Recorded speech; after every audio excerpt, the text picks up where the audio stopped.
Every corner of Reddit has a story someone wishes they never told. Late night confessions, strange disappearances, and events no one can quite explain. In today's video, we're exploring the darkest corners of Reddit. If you enjoy deep dives into disturbing Reddit threads, make sure to like the video, subscribe to the channel, and comment down below and let me know if you'd like to see this turned into a series. Now, let's get into some disturbing Reddit threads. OP is scared about his daughter's imaginary friend. Posted on r/paranormal encounters. The first post read as, "I am worried about my daughter's safety." Posted on March 5th, 2021. Hello. I couldn't sleep, so I thought now would be a good time to post this. So I have a 8-year-old daughter. I will be calling her Liana for the sake of my child's privacy. I am a single father, and it hasn't always been easy, but we have managed. Before the start of the pandemic, we had moved into a new house in northern Germany, which is close to my parents. Soon after we settled in, Liana started to tell me about her new friend, quickly telling me only she could see him. I brushed it off as she had always been creative, and since we were under lockdown, I thought it was normal. Especially since one of her friend's son also had an imaginary friend. Throughout the next few months, she would tell me about him, how he would come to play with her once I put her to bed, and he knew magic, and how his favorite color was blue. I started to get a little worried, as she seemed to know a lot about this friend. At first, I just thought it was because she was missing her real friends and my parents, so I started to spend even more time with her, even doing my work hours beforehand so I could spend the rest of the day with her. But she still kept talking about this friend. But everything changed 2 nights back. I had woken up randomly around 3 a.m. I could just feel something wasn't right. So I got up and went to go check on Liana. She was sleeping in her bed, though her blankets were a little different than how I had left her. I figure she had just moved. But as I was leaving, just in the corner of my eye, I saw a figure in the window that looks out into the woods outside of our home. I looked at it for a good 2 minutes before it simply disappeared. I really couldn't figure out what it was. Some part of me was thinking it was my eyes playing tricks on me. But that day, I asked her to draw me a picture of him. And after 20 or so minutes, she gave me this. I don't even know what to make of it, to be real with you. I sent it to my mom in the single dad group I am in, and they all said it was scary as hell. I really don't know what to do at this point. I am becoming worried for my child. I am just hoping this really just is her mind, but I do not know anymore. Any suggestions or tips would be helpful, as I am also worried I am overreacting. In the picture his daughter drew him is what I assumed to be the daughter on the right-hand side, and then this figure with long fingers or nails and long toenails as well. Very, very creepy photo. And then there was some comments that people had on the post for OP. So one of the comments read, "In some old German books, like from Johann Weir, written in medieval German, a Witting is a child-thieving ghost/demon who steals them away from their family, like a fae or like Baby Yaga. It's evil, must be invited in, and they do no magic. Look at the picture. Blonde hair, yellow eyes, long nails, tall, and very evil. I'm writing encyclopedias on demonology and supernatural. That's why I know. I'll look up the books it's in and try to take pictures. I have over 4,000 research books on the subject, so it may take a while. Keep her near you always." And then the OP responds to this strange comment. I don't think there's a way to describe my emotions at this moment. I haven't heard of this even when I looked up the name to try and get an idea of what it meant. I feel like I am going to pass out. My baby told me she invited him into the house. Please, please, I am begging you to send me anything you have. I'll take anything. And then the OP comments on his post again, saying, "If I'm being honest, that has been keeping me up most of the night. The thought of anyone really being around my child when I'm not there scares me.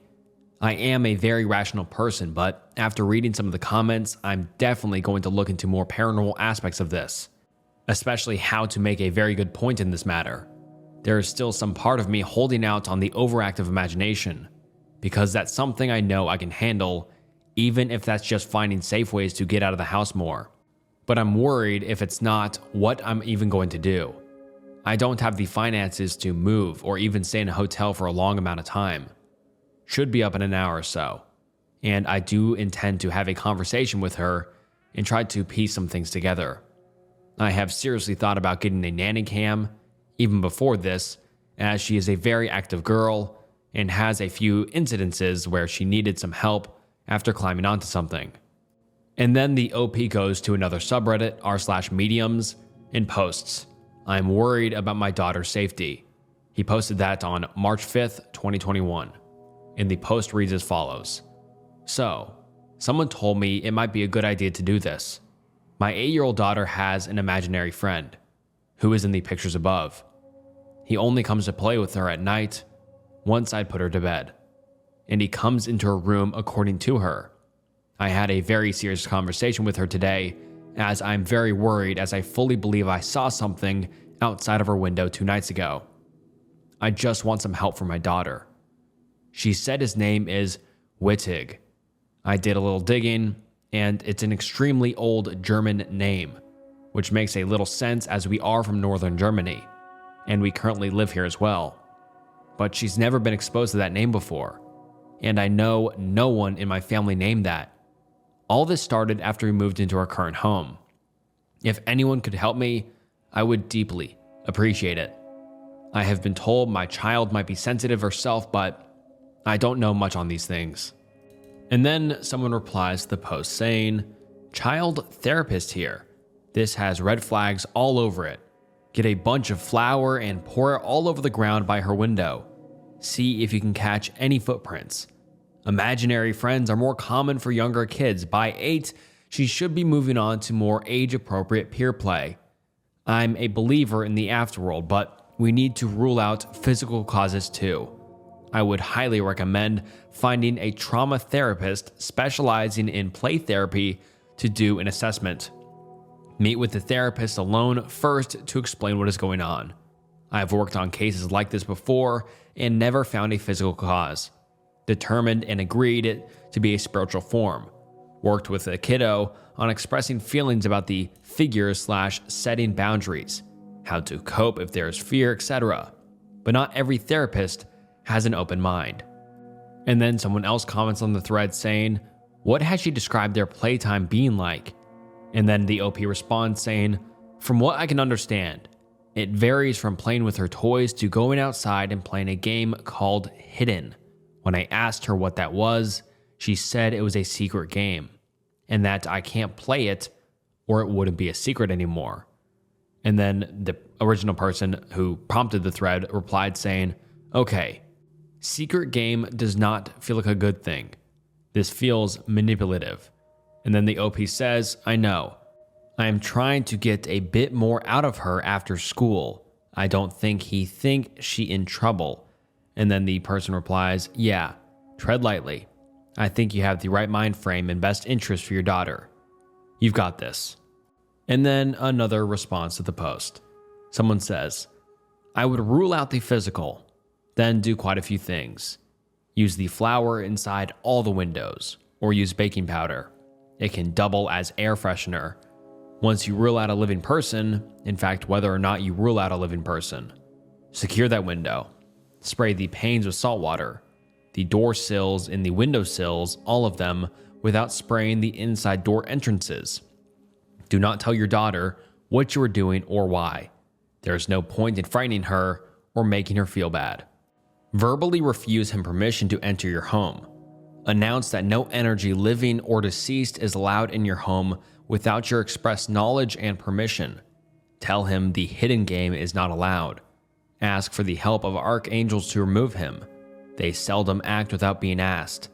If Michael is asked, and Wicked is not a positive energy, consign him to Michael to do what Source wishes to do with him. Forbid him to play the hidden game, aloud and firmly. If he needs help, Michael will help if he is asked. If you need someone to intervene and the local medium is not available, I will help if sent a private message or a chat request. All offers of help in this sub must be offered free, so that is assured. It is a good sign that she is not frightened, but as a mama bear who is a medium, I, like you, investigate and protect my children in any way needed. I did not tell them what I was doing. There was no point in informing them when they were small. Follow the directions of smudging your home and follow those exact same steps with salt. What I saw was a blonde man, perhaps middle ages, straight hair that is dirty, wearing tattered clothes and a leather apron around his waist, 30 to 35. Leather shoes that are tied to his calves. He seems to have dried blood around his abdominal area. He had other wounds. But your daughter does not see that. I believe he died defending his home. He seems to be a human spirit. He was outside and attacked. He raised pigs. He farmed. He was outside the window because you did not allow him inside the home. Custom would dictate he can only cross your threshold as an invited guest. He would need to enter through the front door. So the fact he uses a window bothers me. He appears disheveled in the sense he appears to be a man whose hands and clothing are soiled from working outdoors. He can only enter with permission.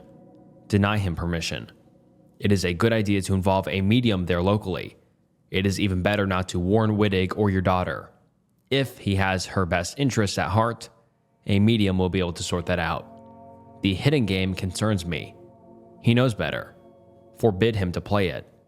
It may have been a way he taught his children to hide from raiders. However, your daughter should not be hiding from you. Sometimes souls refuse to cross over, and they are trapped in loneliness. Their desire is to feel something, overcomes their judgment that is inappropriate to approach a young child. I saw souls at your daughter's age. I was seldom frightened. However, I had ancestors guarding my family. Usually these souls want help, or at least sense they exist. Children have bright and beautiful souls. They are much more accepting than adults. This soul needs help, but not from a child. If he can be crossed over, it would be best for all concerned. If he does not appear to be untidy, I would be more inclined to believe he was a spirit guide. I do not see that being the case. I wish you and your daughter the best in life. I am so glad that you listen to her and that she tells you what she experiences. You may have a psychic child on your hands. Many blessings, sir. A parent's love is the strongest love that exists. And that post was from a psychic, I guess, who believes they could see the man that was visiting his daughter, which I don't know if you guys believe. I would call it kind of BS, but I thought it was worth noting for this thread. Anyways, to another post OP posted. I'm worried for my daughter's safety update. Posted on March 9th, 2021. So after a bit of a delay, the update. I think it should state the reason for the disappearance. Through a comment given to me by a response, I was informed that it is a demon ghost, whatever you want to call it, that is known to steal children. Without saying, they sent me into a state of panic as I would like to think any other parent would feel. I didn't leave her side until she left today. She was supposed to leave on Monday for my parents' house, but something came up and we had to wait until today. Without saying, I collapsed shortly after she left. I hadn't slept more than 40 minutes every night. Before I go into our conversation, I'm getting the house completely cleansed by a Catholic priest. He's coming over tomorrow and then plan to have the place cleared out with sage. And I'm doing basically everything I've been told to do. Even planning to get a rose quartz gem to place outside her window. She is very much aware that something is wrong at this point, as I had her sleep in my room for the last few days and could tell I got very paranoid at night. I told her that there have been a few burglaries in the area and was just worried.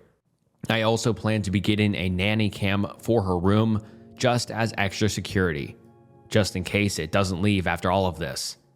The original post I had meant to share. This morning, after she woke up and ate breakfast, I decided to sit her down and ask her about her friend, mostly asking simple questions, The main ones were, what was his name? Has he ever asked you to do bad things like hurt herself or me? And if she was scared of him.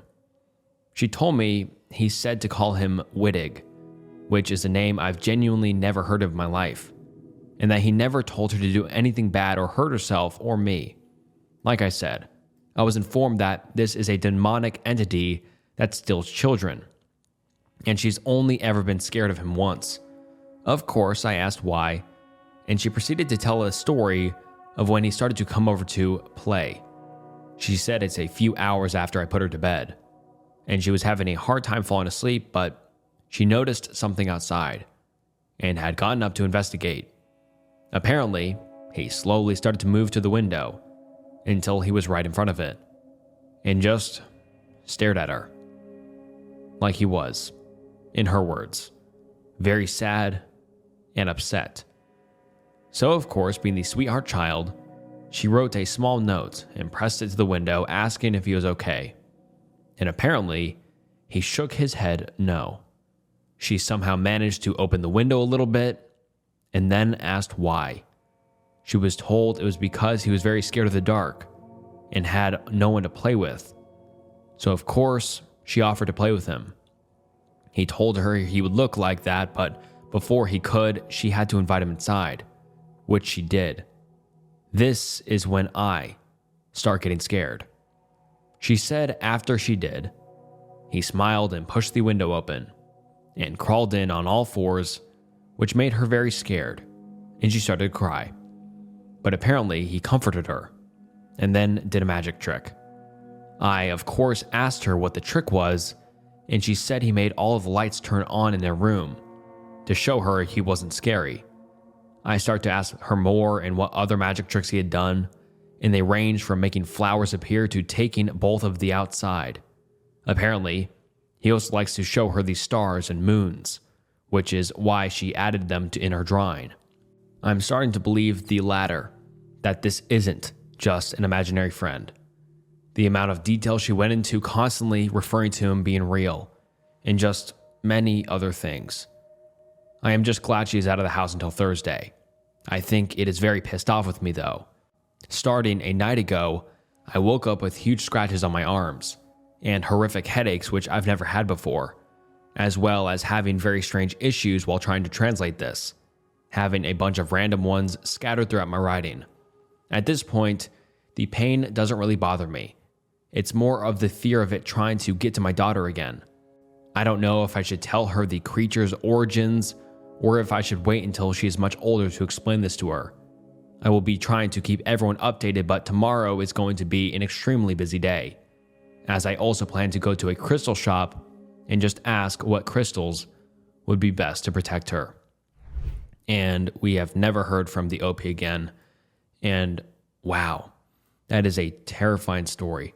To think, either way, whether you believe in the paranormal or the real, both ones are terrifying with how this is outlined. If it is real and some man is coming to his daughter's window every night and asking to be let in, that is obviously horrifically terrifying. And if this is some sort of paranormal entity that is possibly going to steal his daughter, that is also horrifically scary. I don't know what happened, and like I said, we've never heard from the OP again. But hopefully, OP and his daughter are safe. On to the next one. My stepfather killed my mother and then committed S-word.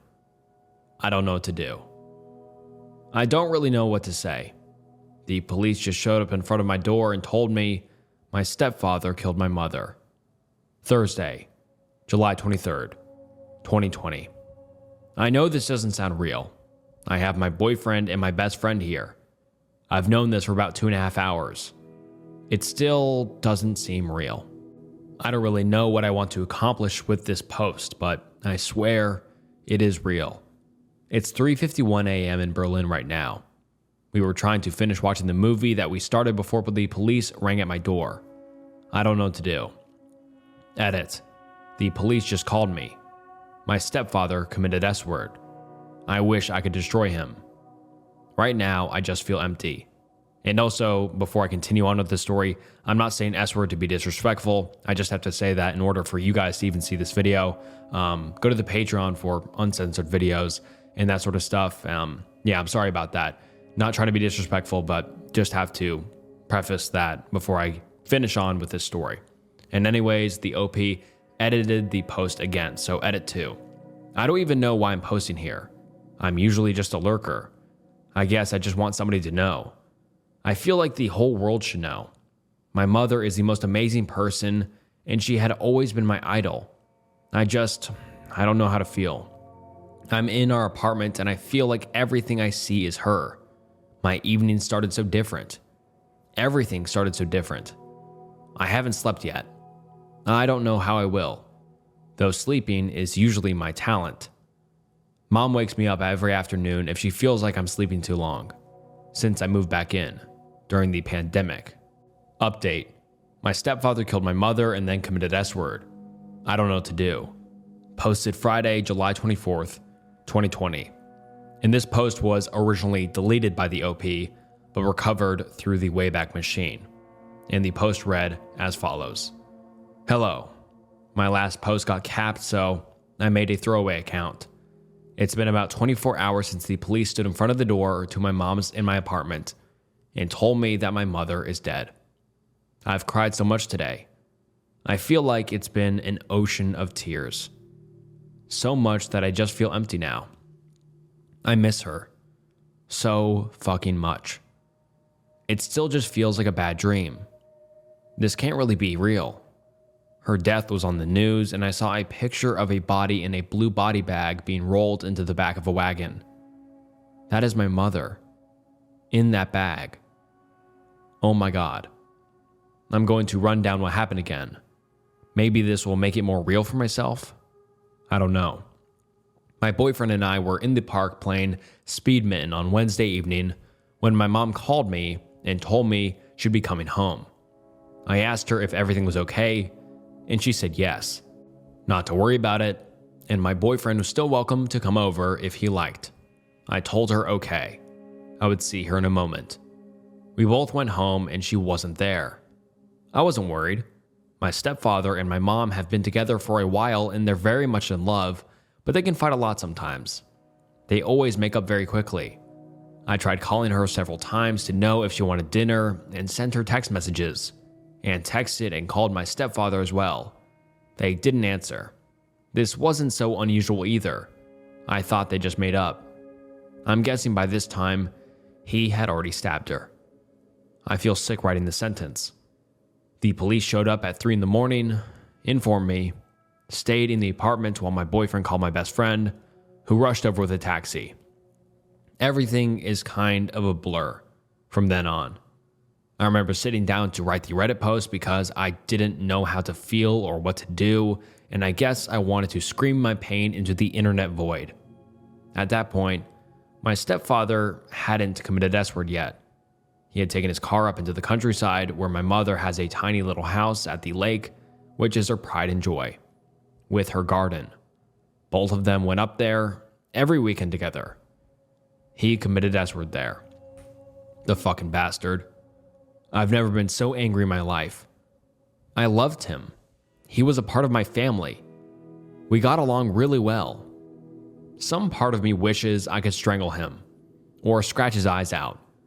I just want to scream in his face. How he could do this to me. To her. My lovely mother. Fuck, she is such a fucking light. She is such an incredible person, and we are so close. I told her everything. And not just because she's my mother. She is truly an absolutely amazing person. Everybody who met her loved her. I stayed awake until about 6 a.m. I smashed a few glasses. I cried a lot. We finished watching the movie. Today, I had to call all the people. My grandparents, her brother, her friends. I had to call my stepfather's children in the UK and tell them what happened. I can't imagine how hard it must be for them. My mother was the victim. Their father was the murderer. I feel so bad for them. I've gotten so many calls and messages from people who are offering to help me in any way I need. who cry on the phone and ask me if this is real. To have to tell people over and over again what happened really wrecked me. Especially my grandparents. My granddad. I don't know how he is going to get through this. He just kept screaming, "No, no, not my mom's name. I have to go to the police today to give a statement. Probably talk about their relationship. I have to be there in 4.5 hours, and I haven't really slept yet. I can't really eat either. I just feel like throwing up. Just thinking about food. I wanted to thank you all for the comments on my first post. I know we don't know each other, but I'm just some faraway voice on a screen with a terrible fate, but I did feel better reading your hugs and encouragements. I will have to think about getting a lawyer. My dad is sleeping in the other room. We're going to have to figure out how to go from here. Some part of me honestly doesn't see a point anymore. There's so much pain in my life. I've had so many bad experiences. I got through a R word and a drug problem, and everything was on its way up. And now this. But I love my mom more than anything, and I can't disappoint her. And I'm going to need to be here for my dad and me. I'm sorry for the long text. I just feel like I need to get something out. I feel so lost and empty. I miss my mom. Monday, August 17th, 2020. Hello, I guess in some way I wanted to give you people an update on what has been going on with me. When I posted my first post, I was slightly drunk. It was the night the police showed up at my house and rang the doorbell, and I was confused. All of your messages from random strangers, helped me in some way. I'd like to thank whoever sent me that poem by Mary Elizabeth Fry, "Do Not Stand at My Grave and Weep." We used that for the invitation to her party. And also, Bionica, who painted that beautiful painting of her, which she sent me by email. Thank you. And then the poem, I'm not going to read it here just because it is quite lengthy, but I'll have it on screen so you can read it. It's a beautiful poem. And then the post goes as follows. Also, fair warning, this might be quite a long post. This might trigger someone, and I've been writing this post over several days as more information keeps trickling in, and the picture of that night is becoming clearer and clearer. I think I'm also mainly writing this for myself. What happened that night, the 23rd of July, is just still so surreal. I'm sitting at my mother's desk right now, in her little office in our apartment that I grew up in Berlin. Her presence in some way is all around me. It has been 23 days since the police showed up in front of my door at 3 a.m. and asked if they could come in, since my stepfather committed S-word. Everything has been so confusing. It's all sort of a mixture between crying, screaming, yelling, throwing things, and just emptiness. I go through phases. Someone linked the famous post about grief and God. It's so accurate, and it's really hard to cope. Since that night, I haven't ever actually been alone. This is somewhat exhausting to me in some ways, but probably also very important. I'm going to go through these series of events and facts because I also want to set it right. Since in the media, since some of you found the articles online and connected the dots, there is so much false information. It's hard to believe. My mother and my stepfather were together for 8 years, and he has only been living in Berlin since then. He has children from his previous marriage. That is all I will say. I am my mother's only daughter.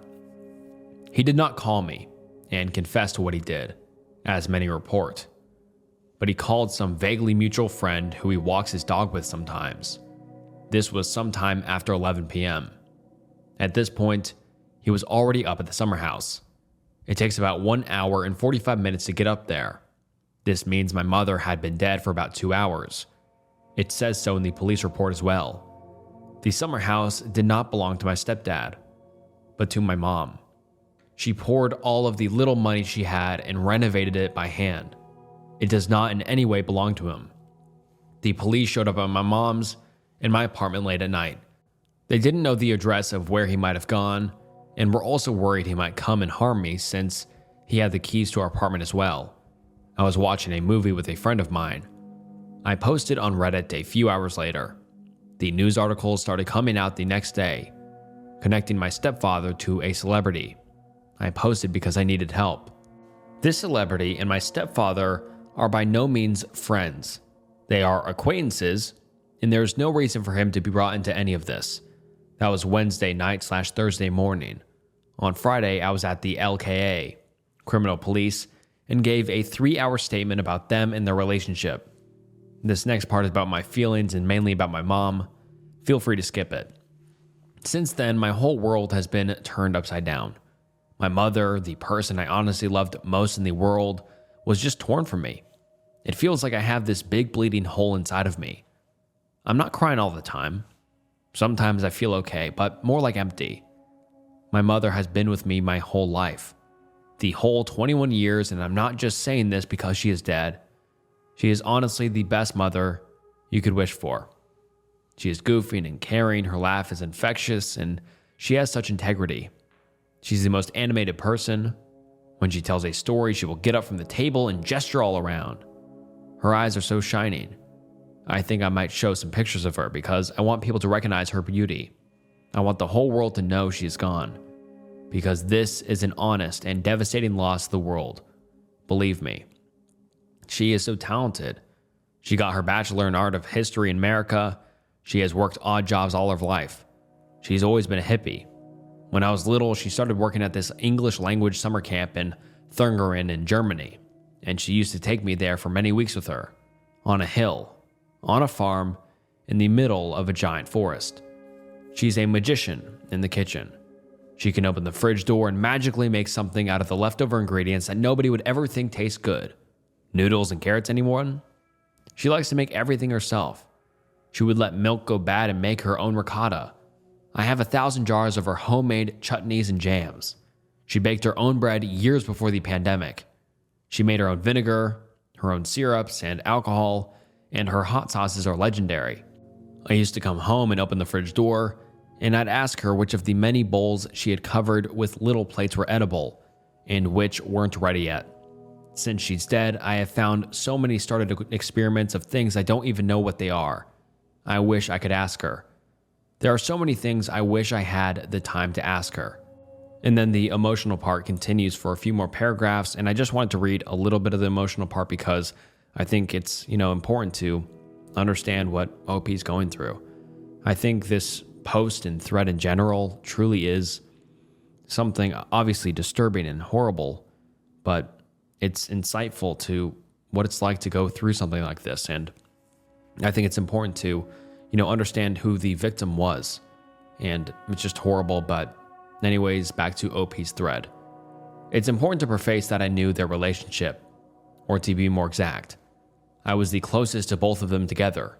And it's important to understand that he wasn't some creepy, abusive, scary bad guy. I loved him. He was like a best friend to me. When he came into my mother's and my life, I took him in with open arms.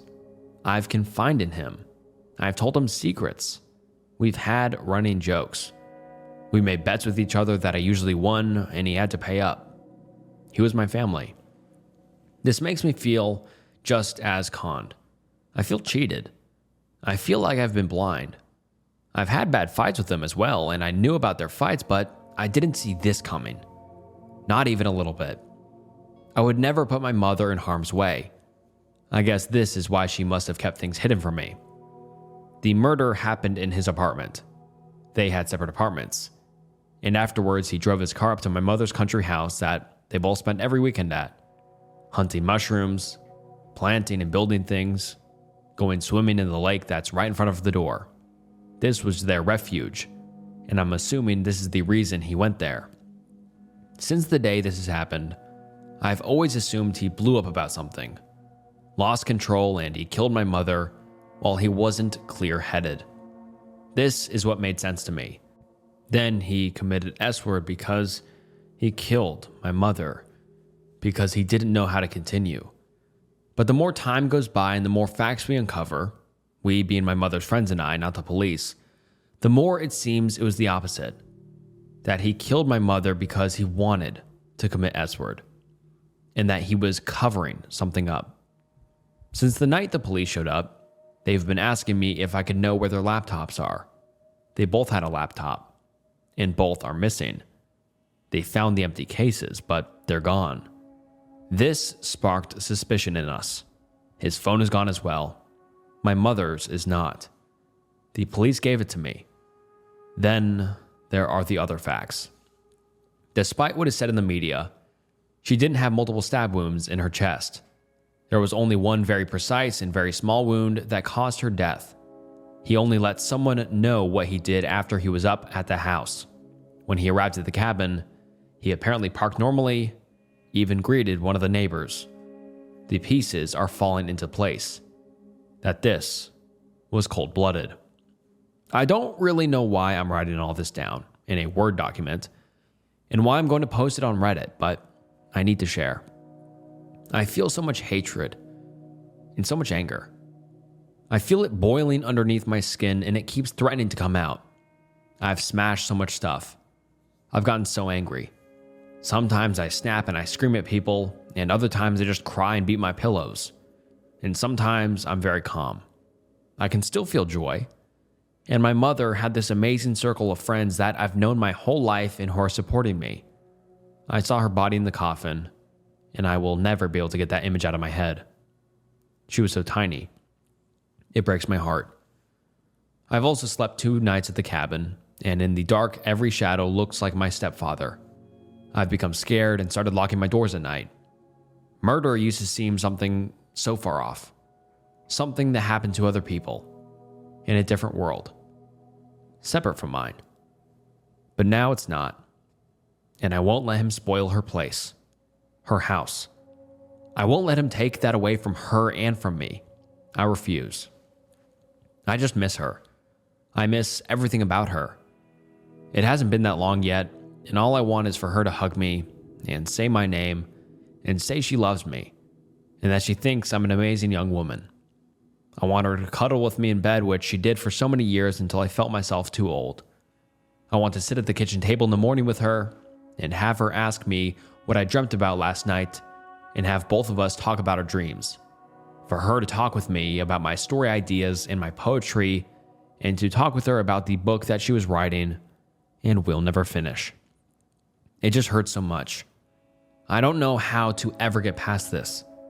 She has always been the most amazing person I know, and I can't get over this. I don't know how to get over this. I feel lost. I feel like I have to grow up very fast now and carry her with me. There's so much more to tell. So much. But I should probably stop somewhere. I would appreciate all advice.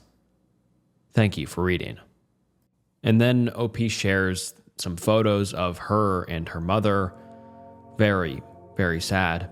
And just kind of makes it more real. I don't know. But yeah, very sad story. And I feel so sorry for OP and what she's had to go through.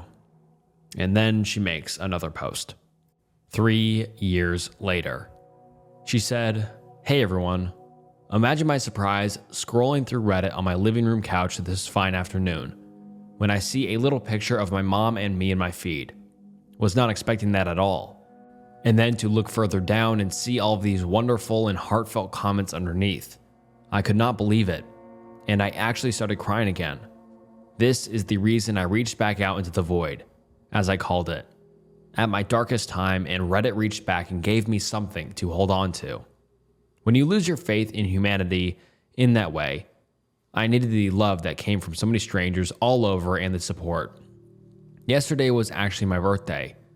I just turned 25, so it has been a bit over 3 years, and I can't believe that 3 years have passed.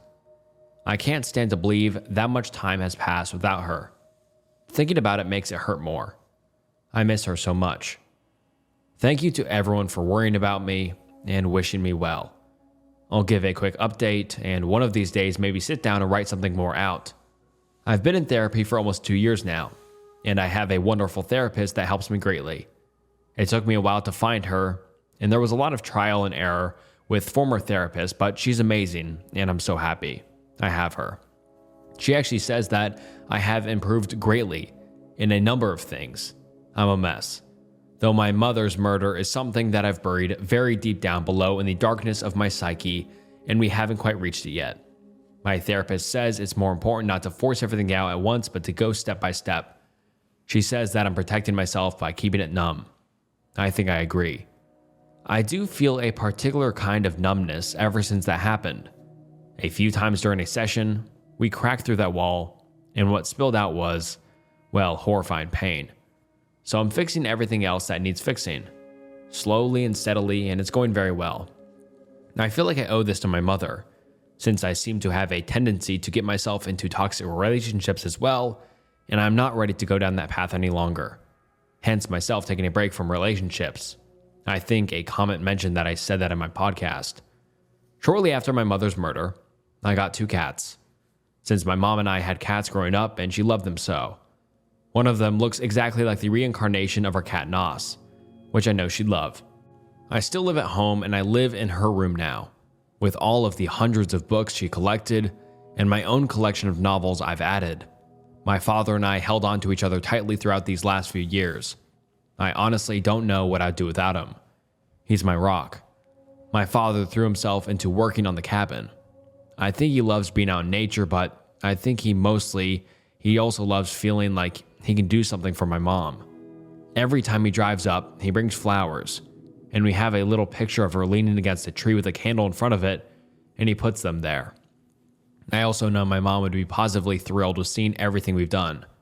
I really feel her up there, and have completely eradicated my stepfather from that place. It started out with stubbornness, but by now I just really believe there's nothing at that house of him, and if there was, it can go and fuck right off. I'll post some pictures with a link later. I'm very lucky because I have some absolutely lovely friends. Especially in the past few months, I've recognized just how amazing they are and how much support I have coming from there. Sunday evening, I planned to celebrate my birthday in a park in Berlin, and I was so touched by how many people showed up. I teared up multiple times throughout the night. We spent a lovely night drinking and playing Cards Against Humanity and Werewolf. Germans will know what I'm talking about. My closest friends, J, E, and T, helped me so much with setting it up. T baked me a cake exactly like my mother used to make me, after very slyly getting me to talk about it a few weeks later. A lot of bad things have happened in the past few years, I can't lie, but also many good things, and I continue to fight on. If you guys are interested, I can give an in-depth report also on what else we found out back then, but I should probably get up off this couch and go enjoy the last Berlin sun rays. This also got way longer than I expected. Thank you all for your lovely comments and well wishes. And I'm glad that disturbing post ended up on a positive note, as positive as it could be. I mean, I can't imagine what OP went through. Having her mom get murdered and her stepdad commit S-word after killing her mom. I mean, horrific, but I'm glad it did end on a semi-positive note. And yeah, I just hope OP's doing well nowadays. On to the next one. I shot my stalker tonight. Posted on September 24th, 2014. And this was all recovered with the Wayback Machine. And the original title was, Anyone Had Success with Private Investigators? For the past 6 months, I have been relentlessly stalked and had threats against my life made from someone I dated for a month. It started with phone calls, upwards of 45 to 50 a day, 50-page text messages, and him showing up outside my house at 5 a.m. When I would not comply or feed the negative attention, I began to receive threats, claims that he would murder me and get away with it. All he would do is have to flee the country, telling me he shouldn't have to force me to be his friend or give him another chance or else. Every time I blocked his number from contacting me, he would then call me from different ones, try and pretend to be other people, or have his friends or sometimes even random strangers he'd ask on the street. I once scared an unsuspecting guy half to death after informing him that the person who had just told him to call me was actually stalking me, and I sent him proof. He ended up calling the police on him. He fled, of course. After about 2 months of that, I was evicted from my apartment building due to my neighbors no longer feeling safe because of his looming presence. I then applied for and was granted a TPO. A few days afterwards, I received a picture message of the note that the sheriff's civil had left on the door of my stalker's then residence with a message taunting me that what you are trying to do is stupid and a restraining order is just a piece of paper. So ultimately, he just ended up avoiding the process server, and simple as that. I was not being protected at all. May 31st of this year, I relocated. This did not deter my stalker. He vowed to find wherever I moved to and threatened that if he couldn't find me, he'd be able to find my family and then proceed to send me a map of my mother's home, whom he had never met. I received a message from a woman claiming to be a former landlord, letting me know that I owned a balance on my account, and to avoid late fees, I needed to pay the amount, which I would do with the link provided in the message. Turns out, it was my stalker pretending to be a woman, and the link turned out to be a tool used to grab the user's IP address when the link was clicked. Upon this discovery, I changed my phone number and began to systematically dismantle any trace of my online presence I once had. This action only seemed to anger him, and before deleting the profiles outright, I would attempt to block him from contacting me. Each and every time I blocked one, he simply created a new one and proceeded to contact me as if nothing had happened. 12 different Reddit accounts, 9 different Tumblrs, 10 different Instagrams, 3 Meetup accounts, 4 Facebooks, with which he changed his location to that of my hometown and proceeded to add nearly everyone from my graduating class in high school, and even 3 Duolingo accounts and MySpace. Yes, MySpace. I then received an empty package from him addressed to my former residence with the declaration, "Address correction requested. Do not forward." I'm assuming he thought that the post office would adhere to his requests and return the package to him with my new corrected address on it. Mid-July, he created a profile using my photos and likeness to threaten my family. When I didn't respond, he proceeded to post semi-nude pictures of me on the profile in an attempt to blackmail me into speaking with him. I did not and contacted Twitter to report the accounts and have it removed, which they eventually did. On August 21st, 2014, I awoke around 8 p.m. to vigorous knocking and ringing of my doorbell. I look out my window and to see who it is, and I was horrified to see my stalker there. I called the police, and of course he fled once again. Over 7 separate police reports filed. This incident was followed by threatening emails from my stalker, demanding that I meet him somewhere, or because he had found me that next time I would wake up to gunshots, and that if I didn't, he would first taser you and R-word you in the ass using your boyfriend's blood as lube. This past Sunday night, I woke up at 6:45 a.m. to the ringing and banging again. I proceeded to record him on video while I was on the phone with the police. He fled on foot once again, and I was hit with the same hoopla from law enforcement. Well, we can't really do much because technically at this point, he's not doing anything wrong. Then why does he flee, I wonder? I obtained a TPO again, but I have no solid address for this dangerous person, which is why I am in dire need of a private investigator to assist with finding said residence, so this person can be served. I hope you might be able to refer me to someone who might be able to assist me. I've developed insomnia, depression, anxiety, and paranoia. I am completely isolated. I am 22 years old and I have no social life anymore. I have 0 friends. I've become a shell of my former self. I faced eviction and lost a job because of this man's behavior, and I don't know how much longer I can survive. There's actually so much more filler shit that he has done to terrorize me, but for the sake of this already lengthy post, I tried to condense it. I have proof in the form of recordings, event diaries, and copies of all of his threats, interactions, and attempts to communicate, and would be more than willing to email them to show I'm not lying. I am in LV if that helps at all. And then she gives a too long to read, but crazy shit. And then there was some relevant comments. Someone commented, "Can you post the video?" And then OP said yes, but I'm on the phone with the police during the video. I'm not 100% sure how to blurt out certain information like my address and my phone number from the audio in the video. And then some more comments on the post 3 days later on September 27th. Someone says, "Damn, I remember talking to an old friend of mine from Vegas who was saying she'll get a CCW soon. I kind of think I should forward this to her.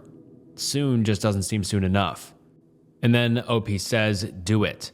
My gun saved my life." And then OP posts again on October 8th, 2014, 2 weeks after the original post. And then she attached an image, and the image is a photo of a slightly open door. The chair is in front, pushed to the side, and then black paint on the side is covering the side of the door that has been busted in. Arrows, most likely from crime scene units, are stuck to the door, pointing to individual spots. And then the OP writes this on the thread. And I had to get this from Imgur because she deleted the original thread. And the post read as follows: "I'm writing this staring at the mess the police left for me, in a bit of a fog. After 6 months of stalking and threats against my life, my stalker finally snapped and decided to kick my door in and make good on his promise. Out of fear, the past month I'd begun sleeping with a chair propped against my front door to give myself a few extra precious seconds in case of emergency. I shudder to think how differently things might have turned out if I had not barricaded the door. I awoke around 1:15 a.m. to the sound of the door giving way after one kick, followed by the sounds of my stalker struggling to dislodge the chair while forcing his way inside. I jumped up and grabbed the gun I've learned to do everything, even shower with. I stood at the top of my stairs and fired twice, hitting him in the chest. I hear his scream, his disbelief that I'd stood up for myself. 0 to 100 in milliseconds. I've never been so afraid in my life. I do not know if he is living, but I do know the police have him, and that's what helps the most. 4 months of him evading the police, I began to question whether he was unstoppable, untraceable, Houdini. He would murder me and get away with it. As of now, I'm in a haze of guilt, surprise, relief, and disbelief. I shook as the canines drag him out of his hiding place under a bush. I survived, where so many people do not. Holy shit, I survived." Edit. The outpouring of support is wild. I can't thank you guys enough. Everyone can be a critic, and the fact still remains. You don't know what you will do in a situation until it's presented in front of you. Those who believe there was other things to be done have never had someone tell you that you no longer deserve to draw breath and mean it. As for the should have fired a warning shot folks, there are no warning shots. A gun is a deadly force. You only pull that trigger if you are in fear for your life and all the other methods of deterring are gone. When he kicked my door in, there was no longer a deterrent preventing harm. Warning shots are dangerous and could hurt the unintended. This is not a Wild West movie. That's what responsible gun ownership is. I'll update once things have calmed down a bit, I promise. I'll write back to everyone, and after being isolated for so long. Anyone who wants to be friends, I am always accepting those. And now we get to the news article. So, OP isn't lying. I mean, I don't think she would lie. I wasn't thinking that, but, all legit. And I'll read through the news article real quick, which was posted on October 2nd, 2014. Las Vegas, Nevada. A woman shot her stalker after he kicked in her back door. She had been living in fear, showering with a gun, and propping up a chair against her door for just this sort of situation.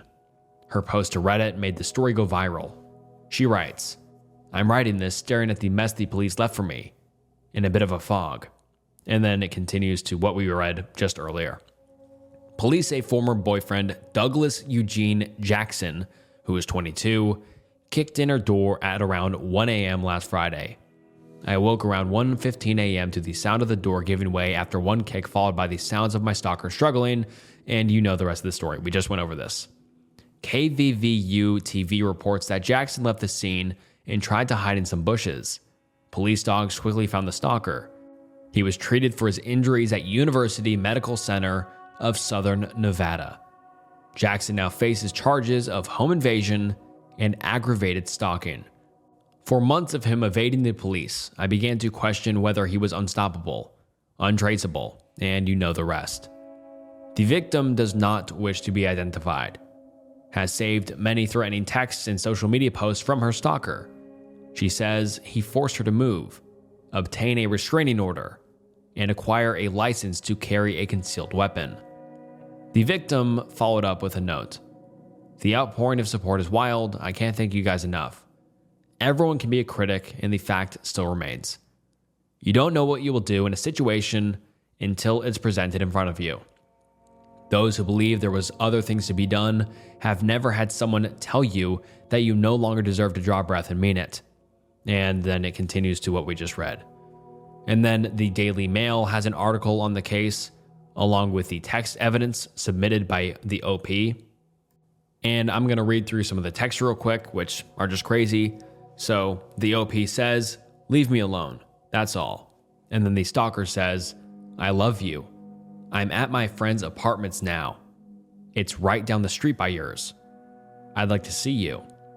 Why you being so anti-Doug? Doug is good people. Doug says he's coming over there now." And then he says, "D, or then live your life, enjoy it. I may do what I feel I need to because obviously we can't be civil anymore. I'm about to ruin your life. Right about. Want to end this? Cops everywhere. Cops everywhere. Yo, not cool." And then a update on the case in 2020, which was 6 years later. Reno, Nevada. A Nevada man has been sentenced to 15 years in prison after pleading guilty to stalking a female acquaintance while on parole for a similar crime that happened in Las Vegas. The Washoe County District Attorney's Office in Reno announced the sentence for 28-year-old Douglas Eugene Jackson on Friday. Jackson was arrested in Florence, Arizona in January and pleaded guilty to the aggravated stalking charge in July. According to prosecutors, an investigation by the Sparks Police Department determined Jackson had sent numerous threatening text messages to a woman over several months in 2019. The texts included threats against the woman's dog and property. He also called the woman's family and friends in an effort to get information about her. At the time of the threats, Jackson was on parole for stalking a former girlfriend in Las Vegas. That woman ended up shooting him at her home. According to the district attorney's office, prosecutor Travis Lucia sought a maximum sentence because of the terrifying nature of Jackson's conduct, which came only after 1 month on parole for the previous crime. Jackson was living in Washoe County at the time of the threats, but had no steady address. And I think it's just insane that he only got 15 years. Luckily, he got the maximum sentence, but I mean, what do you think he's going to be doing when he gets back out again? He got in trouble for it. He got shot for it and then arrested, and then he did it again. What a complete piece of trash. I mean, he's going to do the exact same thing in 15 years. What? I mean, it's already been 5 years since then, so he's only got 10 more years left. God, I hope, something happens and he stays longer in there because, yeah, I mean, he's going to go terrorize another poor woman, and people like that just need to be locked away forever. Went for a tire change. Found a tracker under my car. Placed by my roommate. How do I go about this? Posted on r/relationship advice. I'm a 25 female. My roommate is a 34 male. I moved to a new town last year. Only knew one person.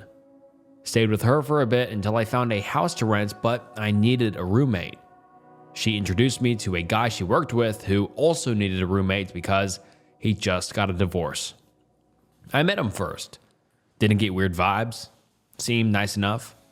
About 6 months ago, he made the suggestion to be friends with benefits, and I made the stupid mistake of agreeing. We both did not want a relationship. Everything was fine until he started getting weird and staying up until I got home, questioning me about where I had been and who I was around. I then ended the hooking up, told him I didn't think it was like that. He got mad. Everything was fine for a bit until yesterday. I live in a pretty rural area where most businesses are small and family owned. Since not a lot of people are getting out, I decided to go ahead and get some new tires and support a mechanic shop I go to. since I doubt they're getting regular business at the moment. I'm there waiting when the guy comes over and tells me he wants to show me something. I'm like, okay. We go over to my car, and he bends down and points under at a black box. He asks me if I know what this is and tells me it's a GPS. It took me a second to understand the implications of a GPS being under my car. I was like, so someone put it there? It's clear I have no idea why it's there. And he actually got concerned and told me if I didn't know, I needed to find out. I feel so creeped out because I have no friends here. The friend I knew moved away. I only know some people at work, but we're not friends, and it's been hard to meet new people.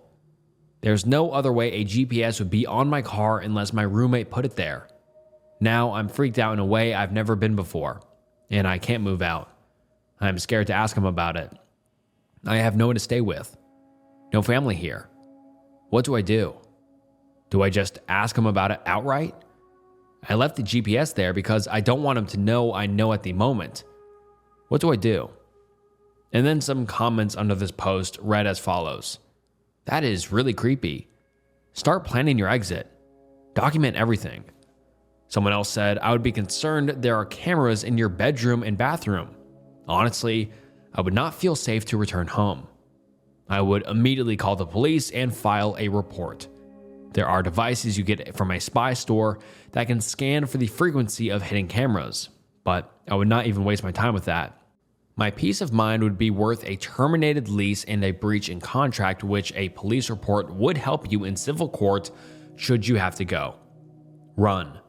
Do not walk to the nearest exit. And then some people say, be specific as to how you know, not what you think or believe. But what actual proof do you have that your roommate put the GPS on your car? What I read is that some guy found something on your car. And then the OP said, it's a small magnetic tracking device. Who else would it have been? I know no one. And this place is too rural for any kind of crime organization like stealing cars. No one would steal my 7-year-old car anyway. And then someone said, maybe the car dealership put it there? I own it. I've had it for about 7 years, since I started college. Paid for it in cash outright. And then there was an update on the post on March 30th, 2020, the next day. Update, kind of. I'm going to put them here. I'm still reading through the comments. Thank you guys. There's really great advice I'm going to follow. PSA, I bought my car brand new 7 years ago and paid for it in cash. I've never owned anything on it. So last night I decided to subtly pack my things and plan on making the drive at some point today back to my hometown. He works during the day, but I work from home because my office is closed until at least this summer. I realized I could probably fit all of my stuff in my car, and since my lease ends in May anyway, so I'm just moving out. The only furniture that's mine, and not the landlord's or his, is my bed, and it's so old, so I think I'm just gonna leave it here. I went down to the police station earlier this morning and had them remove it. I don't think there's much they can do besides document it. They asked me some questions, and I said I didn't know, but I know no one here, and I think it might be my roommate. They said it looked like a cheap one from Amazon or eBay, and they'll check it out. Honestly, I may just end up staying home. I miss being in a familiar place where I know basically everyone in town, and I miss my friends. Working from home for a few months might give me enough time to switch jobs, so that's all I have for now. Thank you guys, I'll try to reply to people as well. And then some comments under the post. OP was replying to a comment and said, I've already gone to the police. Even if I told them, yep, totally my roommate did it, I know. I didn't, I simply strongly suggested it. That is not grounds for someone's life to be ruined. They wouldn't even take that as fact until it was proven. Even if they did definitive proof, I'd have to go through with pressing charges. If I did press charges, then it would be a simple misdemeanor. And at that point, if you got a misdemeanor, it would be rightly justified since it was all proven. And that's if I would even bother with charges in the first place. All of this minor things compared to if he was an insane loose cannon that could kill/hurt me if I just didn't mention his name. It's ignorant to not piece together the clues and be safe rather than sorry, instead of just saying, nope, I have no clue, because I do have a clue, and I know it's him. I plan on asking him later today after my 8-hour drive home, so I'm interested in hearing what he has to say. And then OP added an edit/update to the original post on March 31st, 2020, one day after the previous update. Update.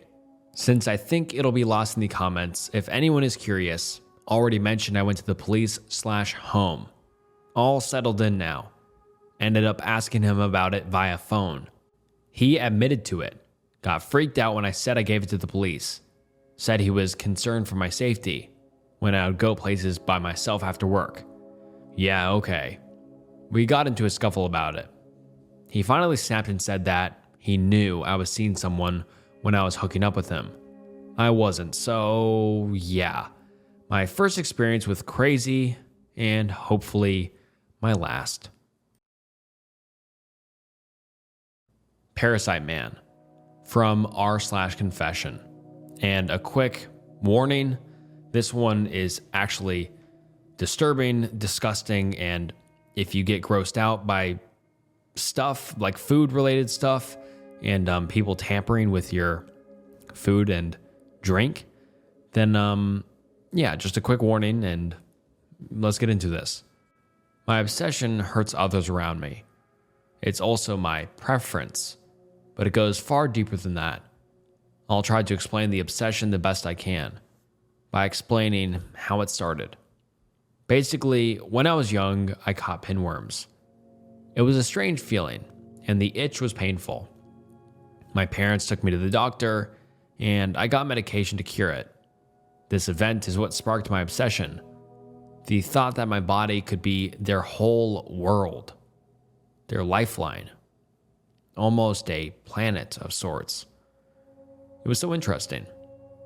After that, I began researching pinworms and other parasites, and I found out the human body already hosts parasites such as Demodex on their eyelashes, and I wanted to know how many a human body could endure without a chance of serious health issues.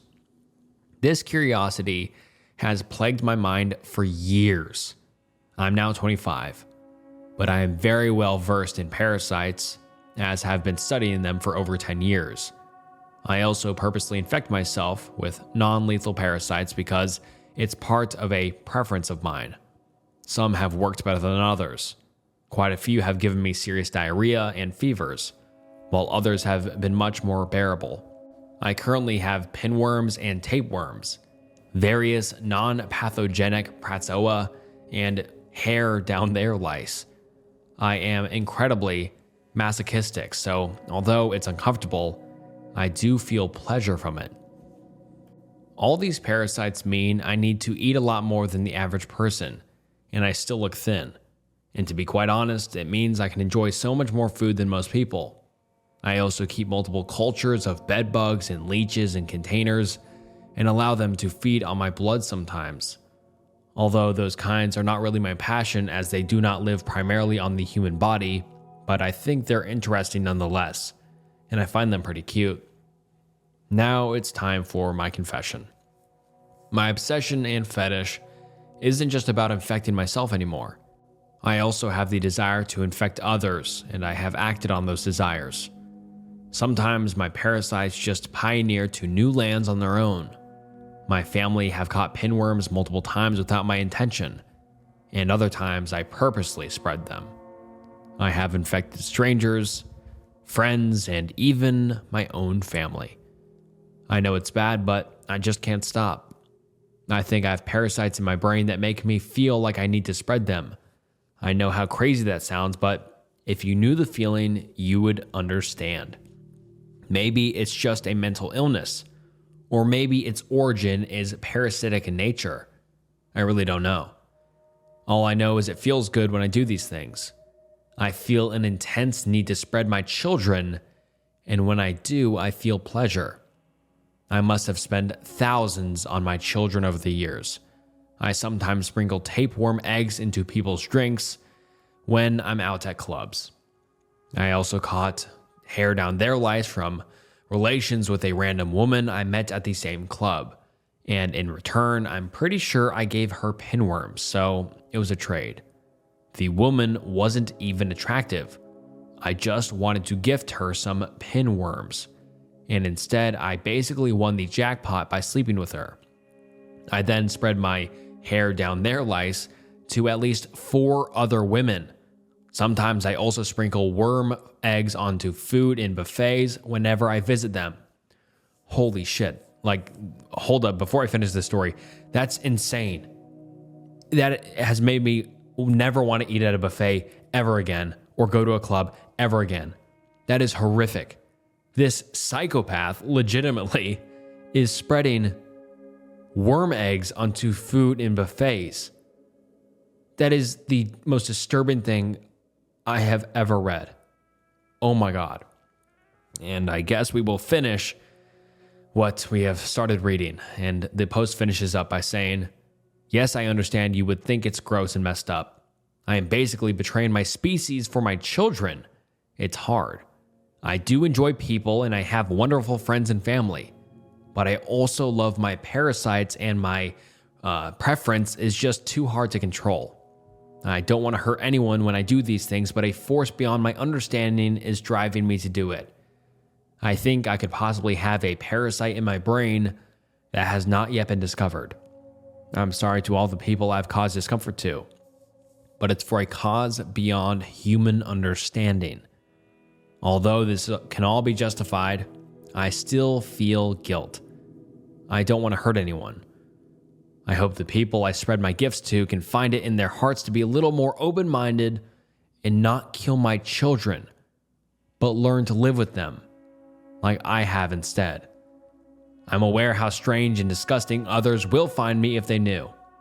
I'm aware of how immoral this seems to most people. I'm assuming you may see me in a negative light after reading this, but remember, I only want what's best for my children. And if you were truly in my shoes, I'm sure you would do the same." And oh my God, there is a lot to unpack there. Him wanting to spread his children, him calling them children is just insane. That is so creepy. And him just wanting to spread it. He also said he believes this is all justified, but he still feels guilt. Oh my gosh. That's just one of the craziest and most disgusting stories I've ever read. And I never, ever want to go to a buffet again. Or ever go to a club or, I don't know, hang out with randos. But hopefully you watching, everyone watching, never runs into someone like that and you catch one of his children, as he calls it. On to the next one. Creepy pizza delivery guy. Originally posted to Creepy Encounters. So, me and my boyfriend like going out dancing on the weekend, which always ends up with us stumbling into our favorite pizza place before joining the taxi queue. We've done this most weekends for over a year now, so have become somewhat friendly with the guys who owns the pizzeria. They know us by name and always make a big fuss over us and offer us discount every time. Now here's where it gets freaky. Last night, a Sunday night, at 11 p.m., my boyfriend and I were in bed because we both had work this morning. My phone started ringing, which was weird for that time of night, and I saw it was an unknown number, so I ignored it. Next thing we know, there's someone knocking on the front door. All the lights in the house were off, so we were clearly in bed or not in. I had another call from the same number, and then the person knocking started hammering on the door and flickering the letterbox. My boyfriend got up to answer it, even though I was a bit shaken up and warned him not to. If I had been alone in the house, I never would have answered. So he goes downstairs to answer the door, and lo and behold, it's one of the guys from the pizzeria holding 2 freshly cooked pizzas that we didn't order. He said not to tell the other guys at the shop, but they were a gift from him to us, his favorite customers. My boyfriend took them from him and thanked him, but we couldn't get back to sleep for hours. We just felt so odd about it. We have ordered from there once for a takeaway, so that's clearly how he got our address and my phone number, but it's still weird, right? And then some of the comments under the post read as follows. Weird. I wonder if he thought you'd be home alone, which is a scary thought. I had a weird pizza delivery encounter a couple years ago. I answered the door and he fidgeted longer than needed to hand me the pizza. He didn't say anything, but I don't know. He gave me a weird feeling. And I even said it to my roommates when I came back in. Minutes later, he requests me on Facebook, which creeped me the fuck out. I decided to Google his name and look at his dockets. I'm a nosy bitch anyway, but had to find out his deal. And the first search result is a news article about him impersonating a police officer and kidnapping someone. He had charges before that for harassment too, so now I'm a little paranoid. I think like a week later, I'm pumping gas and I look over and he's at the red light, just staring me down. Nothing further happened. I don't think he worked there that long, but I definitely should have said something to the pizza place because someone with that record should not be a delivery driver. I'm not saying he shouldn't work. He can cook the pizza, but like he shouldn't have access to people's info and going to their homes. I would maybe let the manager know, or maybe your boyfriend could talk to them. Either way, I'd keep alert because he came after hours. Who knows if he'll do it again. And then the OP replied to that comment by saying, wow, that's so creepy. I know what you mean about the weird feeling. You should always trust your gut. I'm glad nothing else untoward happened to you. They definitely shouldn't have someone like that be able to access customer information. I wonder how often these things get overlooked. It's a scary thought. My boyfriend is going to have a word with the manager next time we're in town. If it had been earlier in the day and he said it was a canceled order or something, it probably wouldn't have been so weird. But to be out so late and literally knock us awake just to give us 2 pizzas that we didn't order is so freaky. Another comment read, that's very strange. It seems to be a very odd time to be delivering pizzas to your house. Maybe he thought you didn't live with your boyfriend. My guess is that he got off work and wanted to bring you the pizzas and was hoping that you would invite him in. He said not to tell the other guys at the shop. Seems suspicious as well. He knows that what he's doing isn't professional, so he's keeping his coworkers from finding out. I think you should call the manager and tell him what happened. That delivery guy shouldn't have access to your personal contact information and come into your house late at night. I'm glad your boyfriend answered the door and you were safe upstairs. The OP then replies to that comment by saying, that's such a scary thought. He has delivered to our house before when I was alone, so it makes sense he was checking to see if I lived alone. That's pretty freaky. And then another comment read, hopefully you didn't eat those pizzas either. You never know what he may have put on them. There was a news story in 2015 about a man who was repeatedly busting into females' coworkers' coffee because he was attracted to her. Beating on your door in the middle of the night and calling persistently shows the pizza guy is a wacko. I hope you toss those pizzas in the trash bin. The OP then replied saying, and yep, the pizzas went in the bin the next morning. And then an update post, posted 2 years later.